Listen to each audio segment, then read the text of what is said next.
Mon ami Alain Stroel vient de vous expliquer que nous étions en fait depuis le début à côté de la plaque. C'est peut-être bien vrai si on en juge pour le moment par le pourcentage de vos votes. Qu'il ne fallait pas confondre que nous on défendait, on disait il ne faut pas de loi sur les fausses nouvelles. Mais ça n'a rien à voir, nous dit-il. On ne veut pas faire une loi sur les fausses nouvelles, on veut faire une loi contre ceux qui truquent les nouvelles. Est-ce que vous vous rendez compte que ça revient au même, puisque ce n'est pas la question de savoir qu'est-ce qu'une fausse nouvelle ou qu'est-ce qu'une nouvelle truquée, c'est la question de savoir ce qu'un pouvoir peut faire en disant de quelqu'un « vous répandez des fausses nouvelles, vous truquez les nouvelles ». Voilà le risque. C'est pour ça que notre Constitution dit « la presse est libre, la censure ne pourra jamais être rétablie, jamais ». Alors, qu'est-ce qu'on peut faire? Soyons positif, Romuald avait raison de le faire, je veux le soutenir sur ce point. Ce n'est pas parce qu'on ne fait pas de loi qu'il ne faut rien faire. La première chose qu'il va falloir faire, parce que ne nous y trompons pas, pendant qu'on débat gentiment ici, nos démocraties sont engagées.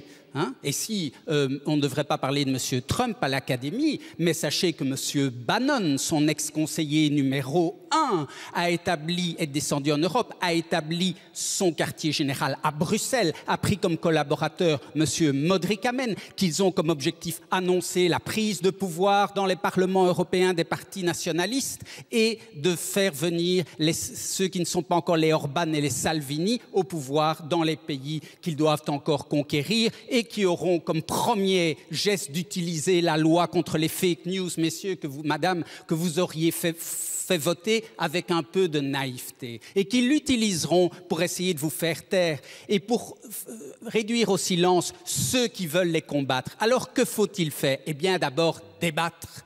Débattre. Unissons-nous sans cesse pour combattre ces gens. Ne pensons pas qu'une loi va nous sauver.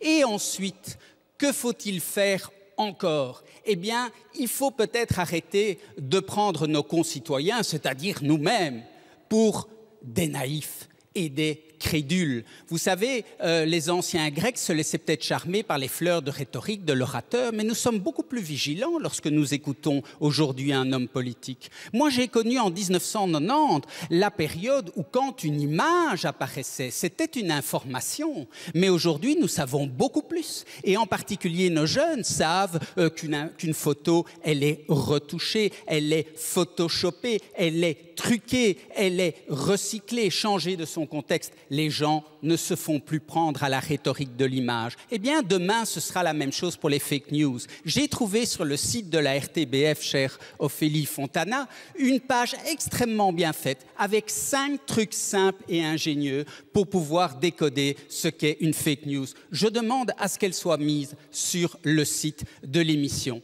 Et puis, dans la presse dite de qualité, dite sérieuse, il y a un nouveau métier maintenant qui est celui de fact-checkers ou celui de décodeurs dans lequel les journalistes vont précisément passer au crible les informations pour vérifier ce qu'il en est du contenu factuel. Et vous aurez vu que quand ils ils n'évaluent pas que des sites extrêmement douteux, ils évaluent également les discours de tout un tas de nos hommes politiques qui sont extrêmement respectables, mais qui, dans le cadre du discours, se sont laissés aller à dire, peut-être même volontairement, des choses qui ne sont pas tout à fait exactes et qu'il faut rectifier. C'est là le jeu de la démocratie, c'est ça les règles de son fonctionnement.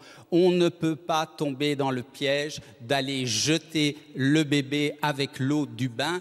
Conservons nos libertés. Notre démocratie ne se défendra pas toute seule et il ne suffira pas d'une loi pour la défendre.